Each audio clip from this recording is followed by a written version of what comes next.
Doctor Mizanur Rahman. মই কালদহ হাইস্কুলৰ পৰা এই 30 এপ্ৰিলত 2026 ৰিটায়াৰ্ড হ'লোঁ।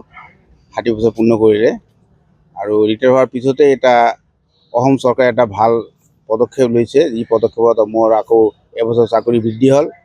1/5/2026 পৰা 30/4/2027 এবছৰ চাকৰিকাল বৃদ্ধি হ'ল। এইটো মোৰ কাৰণে বা আমাৰ ধুবুৰীবাসীৰ কাৰণে খুব এটা আনন্দৰ দিন, ভাল দিন। গতিকে মই হয়তো আশা কৰোঁ যাতে প্ৰতিজন শিক্ষক শিক্ষয়িত্ৰীয়ে তেনেকৈ ল'ৰা ছোৱালীক ভালদৰে পাঠদান দি এনেকৈ যে প্ৰতিজনে এনেকৈ ৰাজ্যিক পুৰস্কাৰ প্ৰাপ্ত হৈ আকৌ এবছৰ বা 2 বছৰ চাকৰি বৃদ্ধি কৰি ল'ব পাৰে, সেইটোৱে মই আশা ৰাখিছোঁ। এতিয়া আপোনাৰ অহা দিনত আপুনি কোনখন স্কুলত কাম কৰিম বুলি ভাবিছে? মই ইমান দিন কৰিলোঁ কালদহ হাইস্কুলত, কিন্তু এতিয়া ভাবিছিলোঁ মোৰ ঘৰৰ ওচৰতে যিখন স্কুলৰ পৰা মই সৰুৰ পৰাই পঢ়িছিলোঁ, আগমনী হায়াৰ ছেকেণ্ডেৰী স্কুল, সেই স্কুলত কৰাৰ কাৰণে মই চেষ্টা কৰিছোঁ। আপুনি এতিয়া চৰকাৰে যি আঁচনি লৈছে সেই ক্ষেত্ৰত আপুনি মনৰ কথা কি ক'ব, কেনে লাগিছে?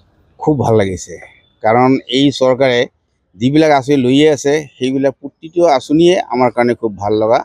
আৰু এনেকৈ যদি আঁচনি লৈ আমাক যদি আগুৱাই লৈ যায়, তেতিয়াহ'লে আমি হয়তো এদিন ভাল এটা আসনত লাভ কৰিব পাৰিম। ৰাজ্যিক এৱাৰ্ডটো আপুনি কেতিয়া পাইছিলে? 2017ত ৰাজ্যিক এৱাৰ্ডটো পাইছিলোঁ আৰু 2017ৰ 5 ছেপ্টেম্বৰ ৰাজ্যিক এৱাৰ্ডটো পালোঁ। 2017ৰ 1 ছেপ্টেম্বৰত পাইছিলোঁ নেশ্যনেল এৱাৰ্ড, যিটো স্বচ্ছ বিদ্যালয় পুৰস্কাৰ আছিল।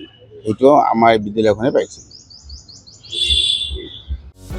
যিকোনো খবৰৰ বাবে যোগাযোগ কৰক আমাৰ এই নম্বৰত 9181 307 221।